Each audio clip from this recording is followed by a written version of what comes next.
Bonjour et ravi de vous retrouver pour l'Instant Bible, votre rendez-vous pour découvrir et comprendre la Bible. Aujourd'hui, nous abordons un sujet parfois polémique, la foi versus l'argent. La Bible oppose-t-elle réellement ces deux notions ou est-ce plus nuancé que cela? Pour en parler, j'ai le grand plaisir de recevoir nos deux invités presque habitués de ce plateau, le pasteur Philippe Leduc, bonjour, Bonjour. et le pasteur Pascal Rodet. Bonjour, bonjour à tous. Restez bien avec nous pendant ces 15 prochaines minutes. C'est parti pour l'Instant Bible.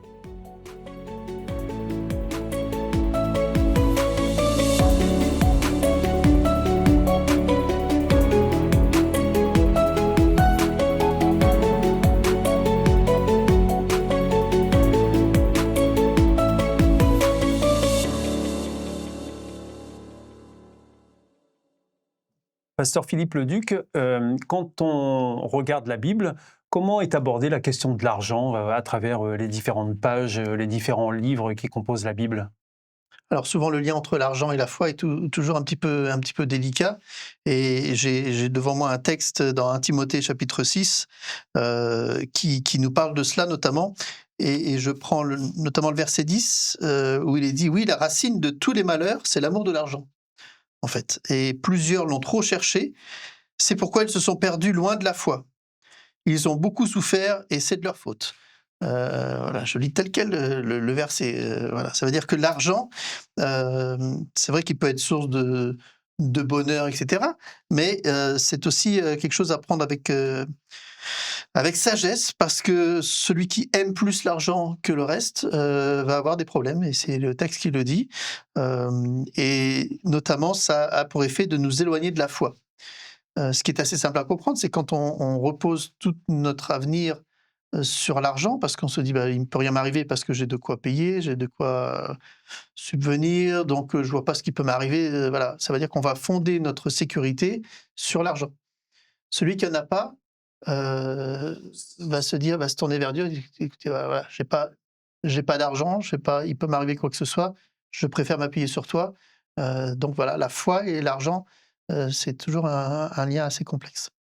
Alors, pasteur Pascal Rodet, dans la Bible, à l'époque de la Bible, quelle importance avait l'argent dans ce contexte culturel, historique?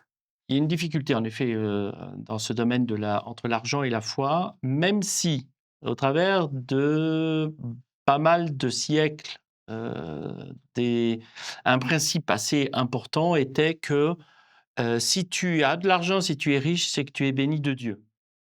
Et ça, cette notion-là était assez présente dans la pensée des croyants.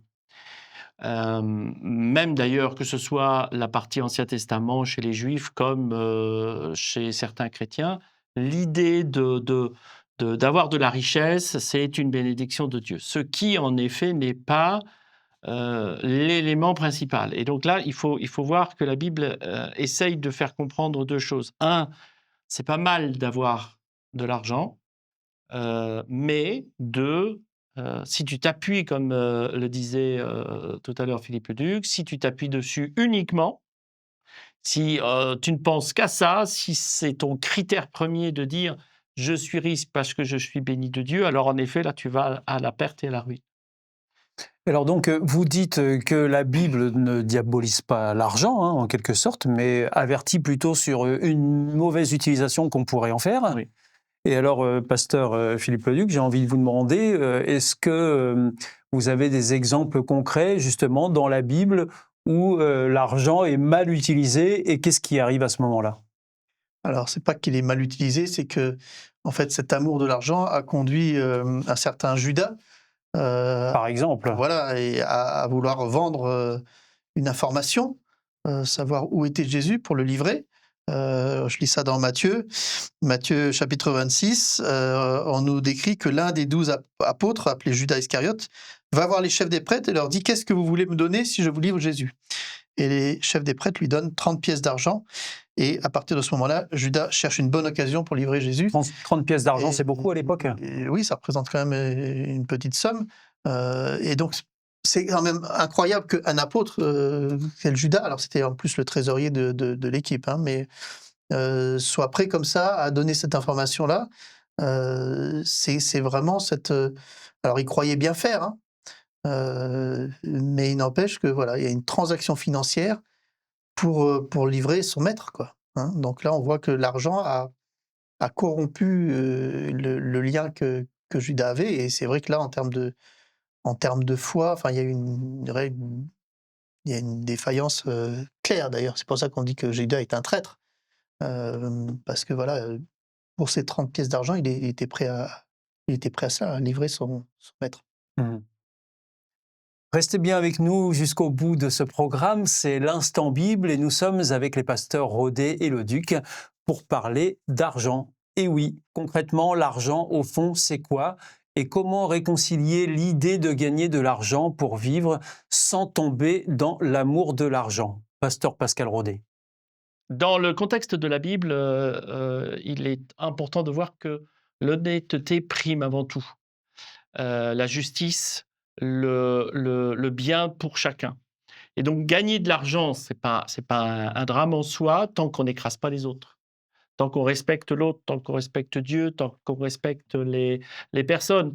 Et c'est toute la question qui se pose sur cette notion de l'argent, du pouvoir. Alors quand c'est lié au pouvoir, c'est encore pire. Et là, je pense particulièrement à des périodes où, dans certains pays, arrivent des présidents qui sont milliardaires, et qui ont toujours un côté, de foi et qui parlent de Dieu et que beaucoup de choses. Le problème, c'est que gagner de l'argent, comme, certains peuvent le faire, tout en étant aussi dans le côté un peu croyant, Heu, donne parfois l'impression que ça a été fait en, oubliant le respect des uns et des autres, en disant que les biens, c'est aussi pour que tout le monde puisse arriver à un équilibre et que ce n'est pas parce qu'on est, milliardaire, en ayant, écrasé tout le monde que, on est bien vu de Dieu ou, on a une bonne, relation avec Dieu. Vous voulez dire qu'avoir de l'argent ne signifie pas forcément être béni de Dieu? C'est un premier point et le deuxième point, encore une fois, comment j'ai réussi à gagner de l'argent? De quelle manière? Et ça, la Bible nous rappelle ô combien il est important de respecter la justice, de respecter l'être humain et de respecter aussi cette relation que je peux avoir avec les autres sans devoir éliminer, écraser pour avoir tout l'argent que je veux.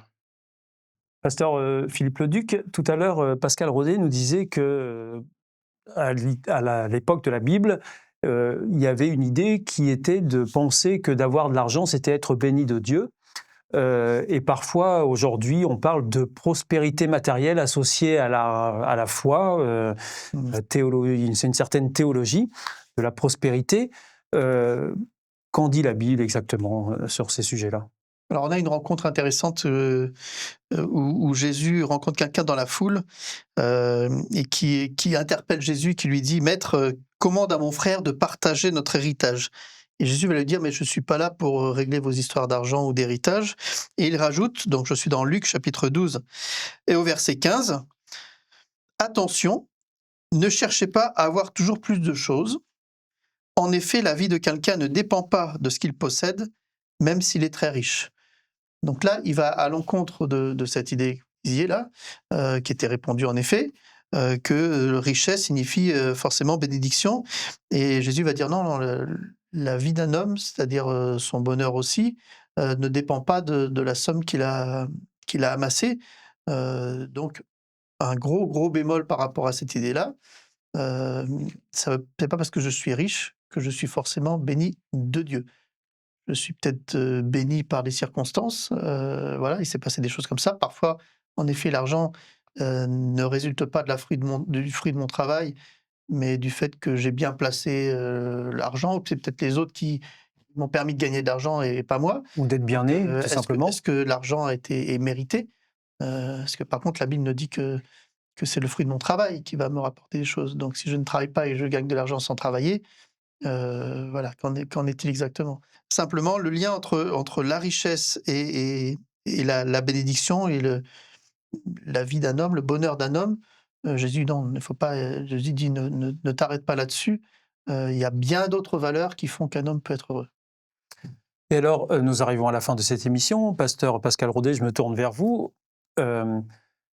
Est-ce qu'il faut en déduire que finalement, être un homme de foi ou une femme de foi, c'est plutôt vivre dans la pauvreté ou dans la modestie? On pense à des figures comme Mère Teresa qui a vécu avec les miséreux et dans la misère quasiment toute sa vie. Est-ce que les croyants sont appelés à ça plutôt? Je ne pense pas que ce soit une règle de conduite à adapter pour tout le monde. Et il y en a qui sont faits pour cela et je suis tous les jours assez émerveillé par le travail de Mère Teresa ou de tous ceux qui sont justement dans la position où je vais être au même niveau des plus pauvres pour essayer de les aider, les soutenir, etc. Et puis il y en a d'autres qui sont plutôt dans justement cette capacité, cette analyse de la société qui leur permet d'avoir une bonne entreprise, qui leur permet de pouvoir faire donner des emplois aussi à ceux qui en ont besoin, de prospérer pour le bien-être aussi de leurs employés. Et voire même pour certains, et ça existe, leur souci, c'est pas d'avoir 80% de leurs revenus pour eux et 20% pour ceux qui sont dans les difficultés, mais certains font l'inverse.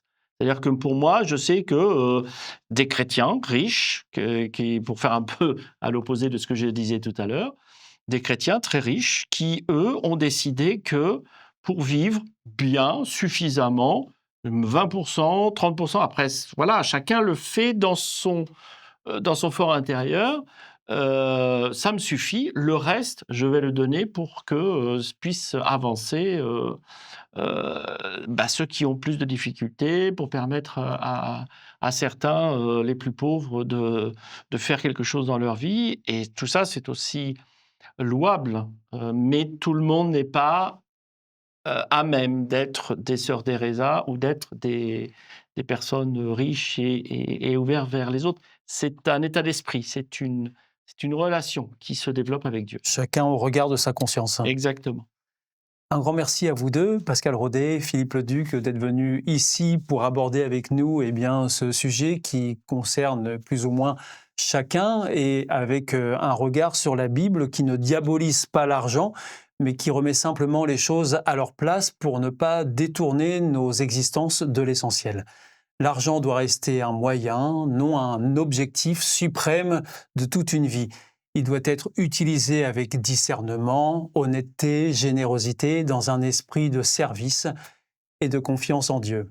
Pour celles et ceux qui souhaitent aller plus loin et découvrir ce que la Bible dit sur l'argent et la foi, et bien d'autres thèmes encore, notre partenaire Hope Bible vous propose une Bible gratuitement. Pour la recevoir, c'est très simple, il vous suffit de la demander aux coordonnées qui suivront.